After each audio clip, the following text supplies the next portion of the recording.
Hello crypto geeks and welcome to another exciting video. Another document just released today by the SEC to the court in this lawsuit against Ripple.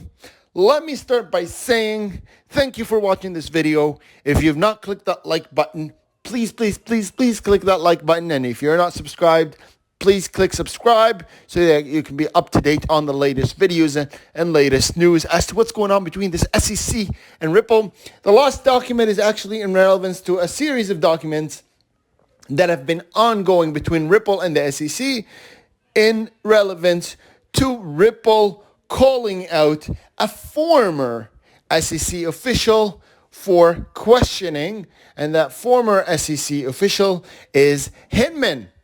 So obviously right now the SEC is fighting against that. They want to try and protect Hinman from being questioned by the court and by Ripple.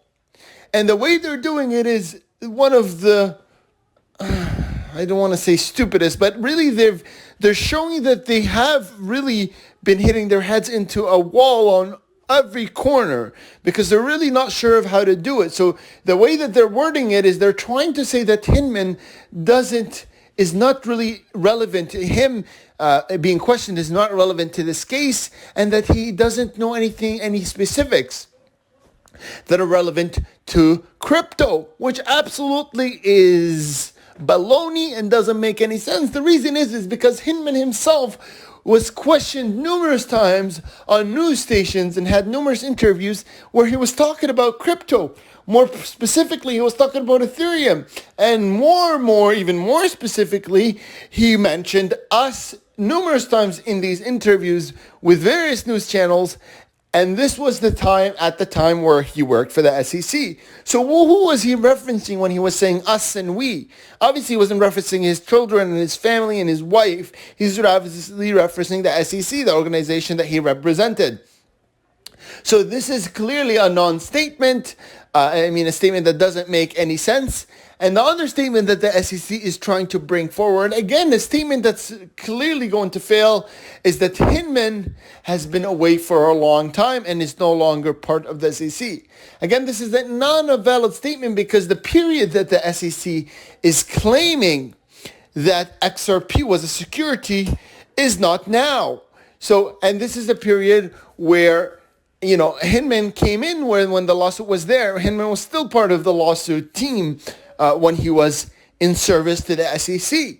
So it is irrelevant of whether he's involved with the SEC now or, a year ago. What is relevant is that period where they thought or they claimed that XRP was a security. So what I can see from all of this is right now one of two things.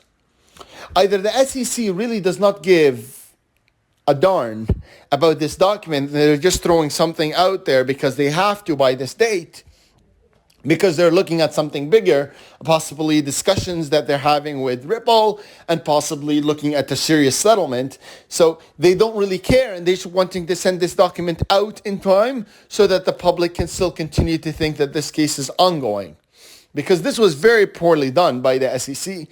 And two, the SEC really have no argumentative points and are nearly stuck right now and don't really know what to do. And that they see, and this should make it very clear to the SEC, that Hinman, the judge is very smart and she's going to look through this and he's going to be questioned. And really, this is a big blow to the SEC.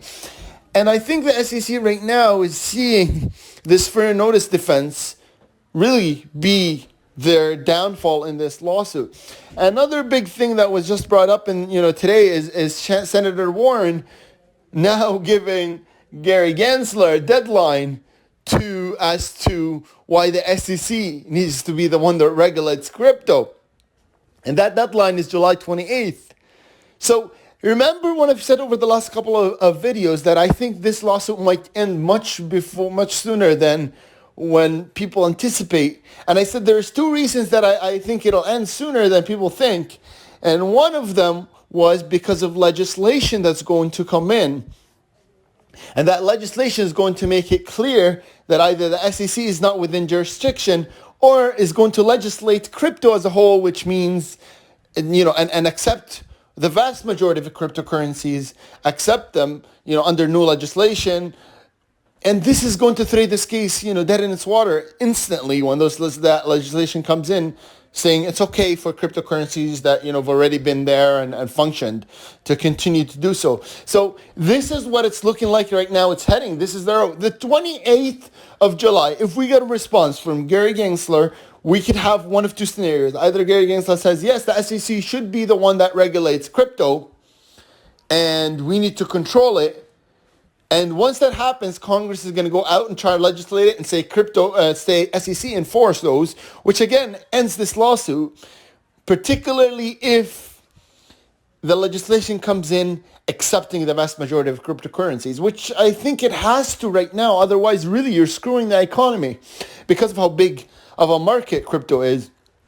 Or they're going to say, or he's going to come out and say, you know what, we don't want to do this. This is not something we care about. We have too much on our plate.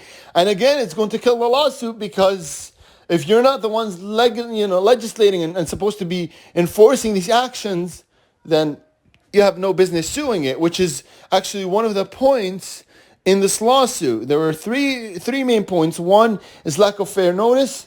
And one of the major ones was also that the SEC is out of jurisdiction.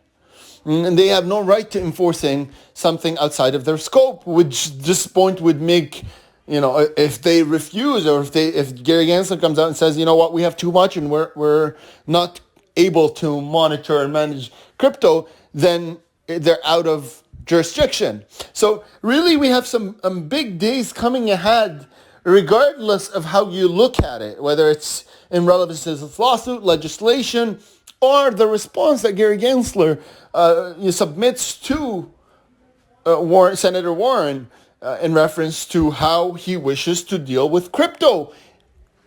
So I'll keep you guys posted with the latest updates. I thank you very, very much for watching this video, and I really hope you enjoyed it. Guys, please support me by clicking that like and subscribe button.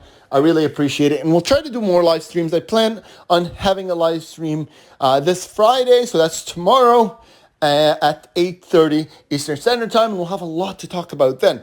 Again, please click that like and subscribe button, and thank you for watching, and I'll see you in the next one.